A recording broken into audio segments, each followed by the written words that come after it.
Perfect Cocktail Pursuits is an entertaining, behind-the-scenes peek at cocktail culture. Since 2010, I've traveled the globe pursuing the perfect cocktail. I showcase the creative excellence of this exciting industry. Welcome to Perfect Cocktail Pursuits. My name is Rosalina Africano, and I'm your host. My guest today is Josh Davis. I am so thrilled you're here, Josh Davis. This is a long time coming. We should have did this last year. This is a long time coming. I'm glad we were able to sit down today. I am too. And I really appreciate the fact that you are sharing your time with me right before your party starts. Yes. We're here at the Black House by Sorrel.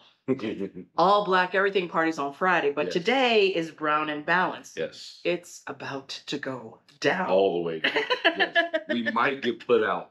We might get put out. We might not be here on Friday. That's too much. That's too much. Well, we're not preparing a cocktail. That's the most unusual thing. Nope. But instead, on behalf of Jack from Brooklyn, Jackie Summers, I'm pouring a bit of Sorrel over ice.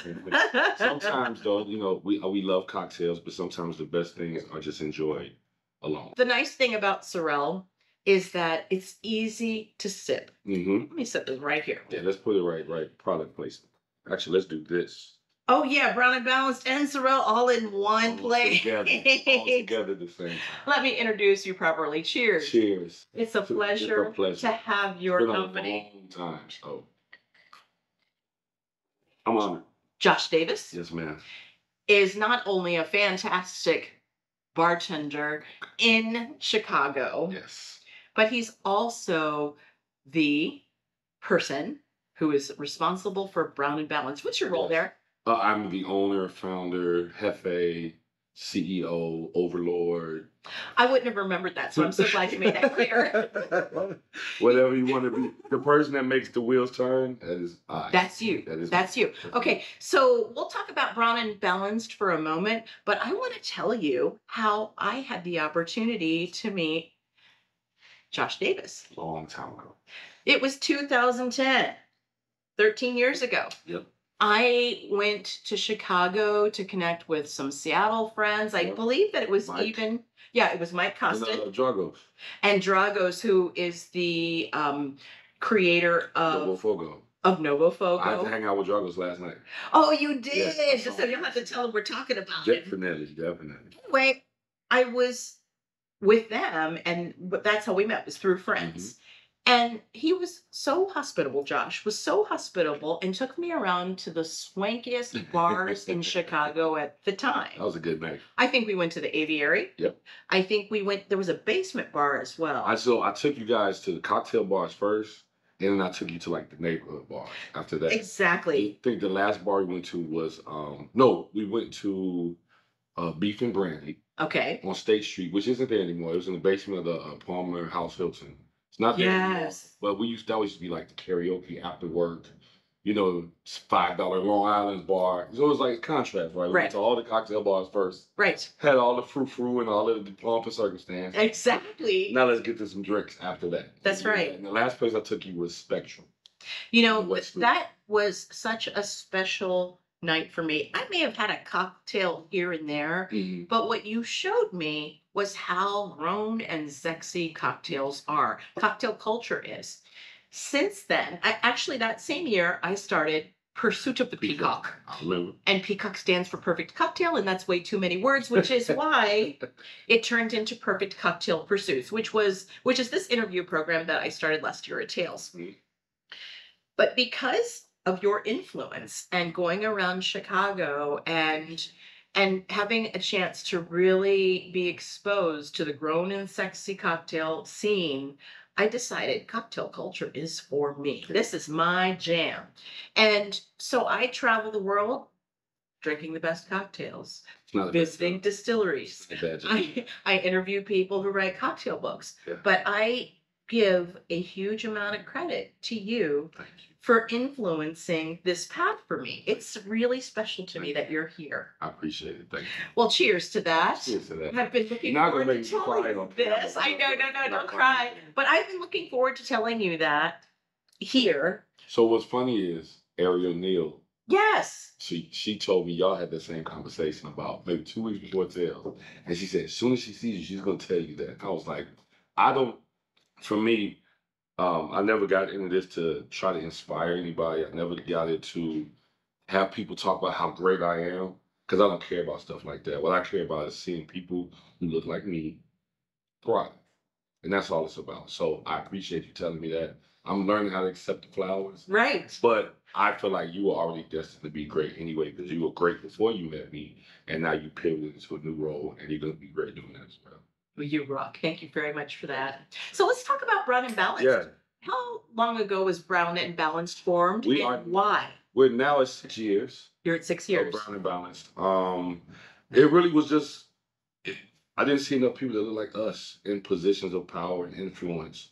In our industry, there's a lot of gatekeeping and a lot of clicking, and people don't really step outside of that little crew and clique that they have. So that kind of leaves everybody else on the outside looking in, trying to figure out how can I get involved with this? How do I How do I get to slip that? in? How do I Yeah.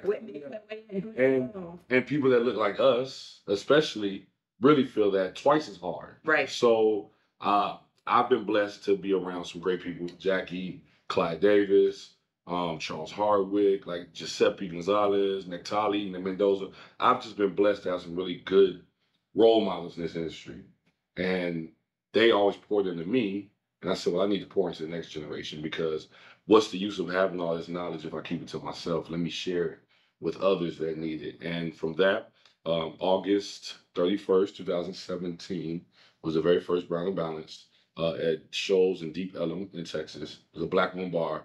That was literally the only black owned bar in the area. Right. Found them, did it there. Michael Henderson, who is now the Southern California market manager for Plantation Rum, at the time was an up and coming bartender. And he went from that, and now he did Brown and Balanced, and now he's grown. That's how Brown and Balanced started. Tell me the goal of Brown and Balanced. What is your motivation? So it's shifted.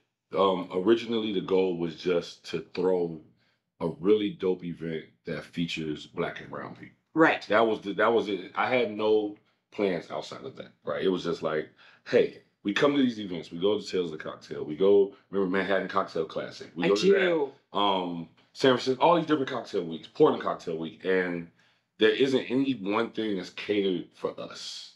We always have to kind of fit in other spaces. We don't have a space. So originally it was, let's create a space for us.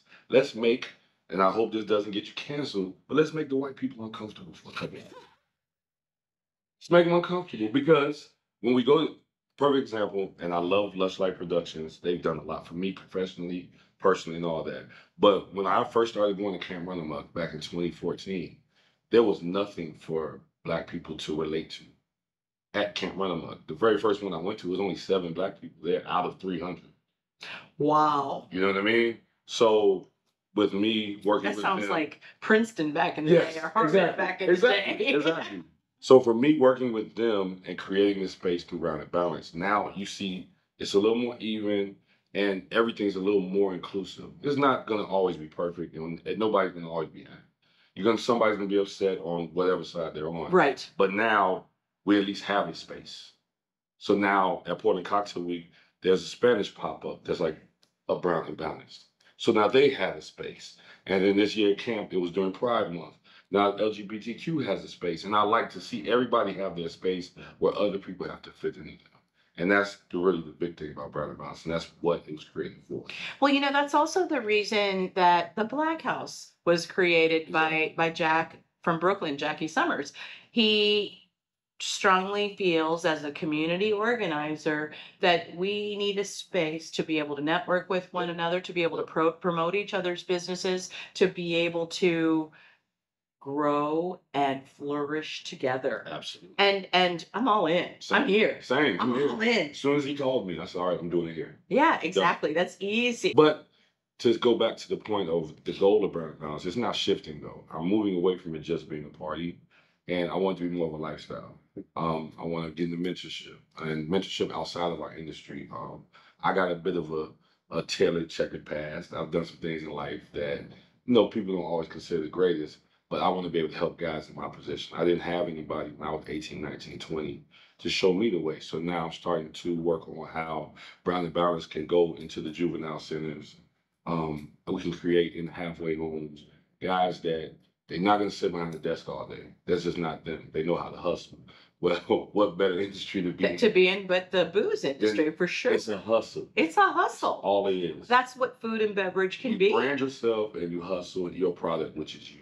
And you know, those skills are thought of. Those hustling skills are thought of as not being transferable. They are certainly transferable. Everything I learned in the street, I have taken into this industry, and I'm thriving. That's right. Being honorable, meaning having your word and it meaning something, under promising, over delivering. You know what I mean? You know, all of that I was taught when I was doing things I shouldn't have been doing. I'm now able to do things I should do and be able to help the next generation. Those are strong life lessons, and to be able, not everybody has the luxury to transfer those skills. Exactly. It's funny, my brother, and I love my brother, he's not ever coming home. And we know this, but he's in there talking to guys about Brown and Balance. Wow. So it's so important actually to have organizations that build that bridge, because there are so many folks who turn it back on somebody who's paid their dues, yes, who's society. Yes. And okay, now I'm back out. I need a chance. And this can show you can be a Jackie Summers. You don't have to work at a bar. You don't have to work for a brand. You can make your own.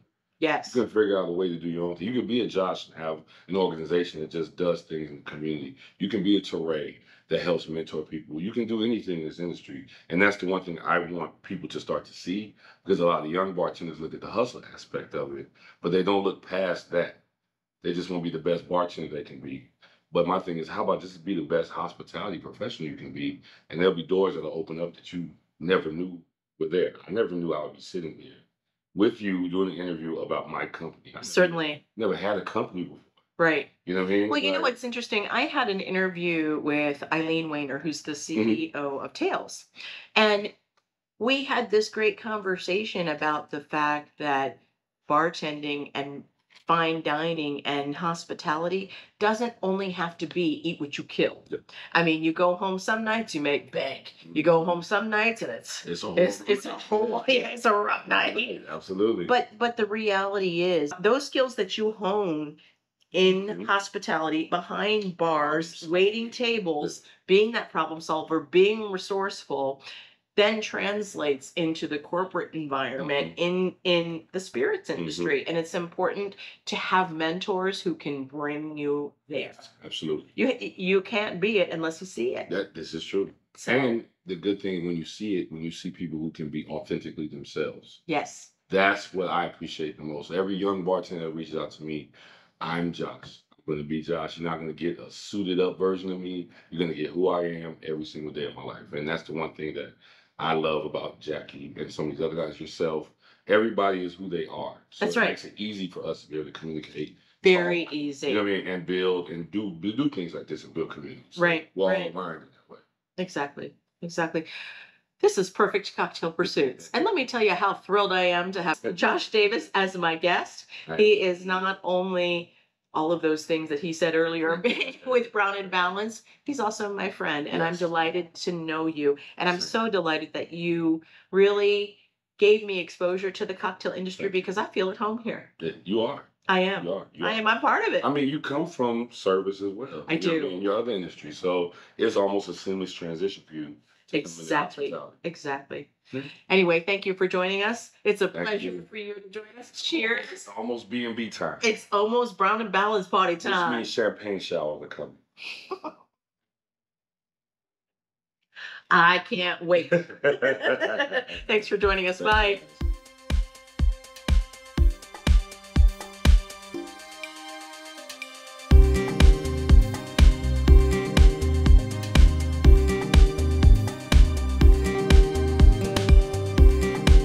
Thank you for joining me for Perfect Cocktail Pursuits.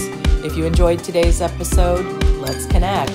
Like, follow, share. I look forward to seeing you soon.